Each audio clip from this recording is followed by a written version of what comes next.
بسم اللہ الرحمن الرحیم۔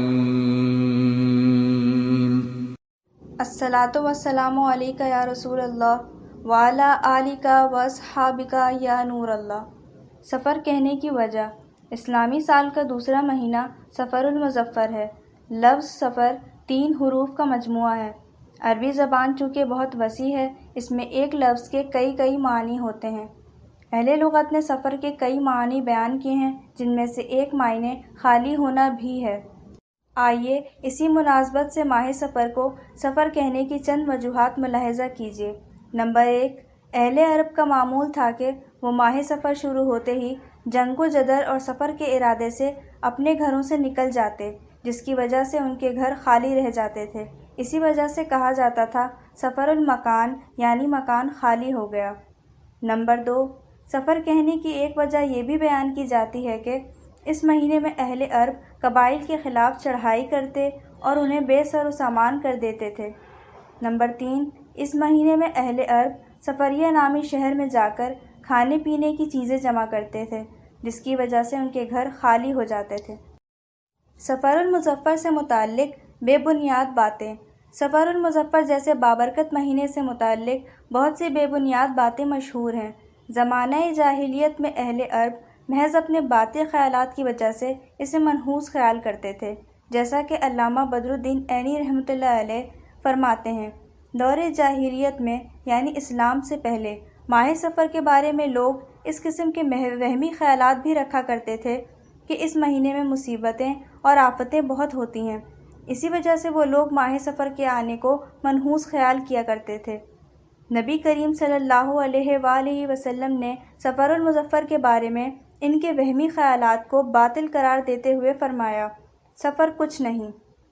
حضرت علامہ مولانا شاہ عبدالحق محدث دہلوی رحمۃ اللہ علیہ اس حدیث کی شرح میں لکھتے ہیں، عوام اسے یعنی سفر کے مہینے کو بلاؤں، حادثوں اور آفتوں کے نازل ہونے کا وقت قرار دیتے ہیں۔ یہ عقیدہ باطل ہے، اس کی کوئی حقیقت نہیں ہے۔ سفر کو منحوس سمجھنا جہالت ہے۔ حضرت علامہ مولانا مفتی محمد امجد علی اعظمی رحمۃ اللہ علیہ فرماتے ہیں، ماہ سفر کو لوگ منحوس جانتے ہیں، اس میں شادی بیاہ نہیں کرتے، لڑکیوں کو رخصت نہیں کرتے اور بھی اس قسم کے کام کرنے سے پرہیز کرتے ہیں اور سفر کرنے سے گریز کرتے ہیں۔ خصوصاً ماہ سفر کی ابتدائی 13 تاریخیں بہت زیادہ نحس یعنی نحوست والی مانی جاتی ہیں اور ان کو 13 تیزی کہتے ہیں۔ یہ سب جہالت کی باتیں ہیں۔ سفر کا آخری بدھ: ابتدائی 13 تاریخوں کے علاوہ ماہ سفر المظفر کے آخری بدھ کے بارے میں بھی بہت سی غلط باتیں مشہور ہیں۔ اعلیٰ حضرت امام احمد رضا خان رحمۃ اللہ علیہ نے ماہ سفر کے آخری بدھ کے بارے میں سوال کا جواب دیتے ہوئے ارشاد فرمایا، چہار شنبہ یعنی بدھ کا دن منانا محض بے اصل، واللہ تعالی عالم۔ حکیم الامت مفتی احمد یار خان نعیمی رحمۃ اللہ علیہ فرماتے ہیں، بعض لوگ سفر کے آخری چہار شنبہ کو خوشیاں مناتے ہیں کہ منحوس شہر یعنی نحوست والا مہینہ چل دیا، یہ بھی باطل ہے۔ رزق میں برکت: جو کوئی ماہ سفر کے آخری بدھ کو سورہ الم نشرح، سورہ والتین، سورہ نصر اور سورہ اخلاص 80 بار پڑھے، اس مہینے کے ختم ہونے سے پہلے انشاءاللہ وہ غنی ہو جائے گا۔ جواہر خمسہ میں ہے، اس کی عمر دراز کر دی جائے گی۔ اصل نحوست گناہ ہے۔ معلوم ہوا کہ ماہ سفر المظفر سے متعلق عوام میں پھیلی ہوئی غلط فہمیوں کا حقیقت سے دور تک کوئی تعلق نہیں، بلکہ یہ محض وہمی خیالات اور علم دین سے دوری کا نتیجہ ہے۔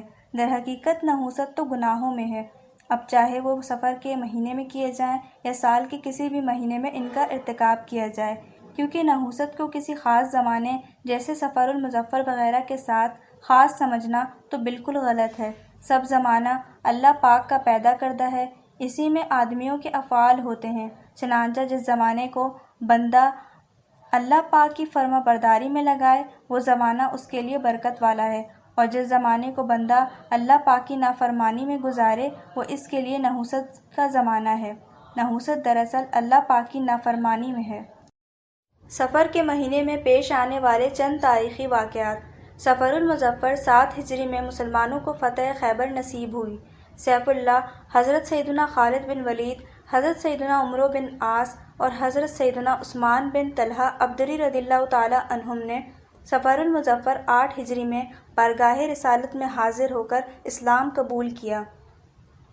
مدائن، جس میں کسرا کا محل تھا، کی فتح صفر المظفر 16 ہجری ہی کے مہینے میں ہوئی۔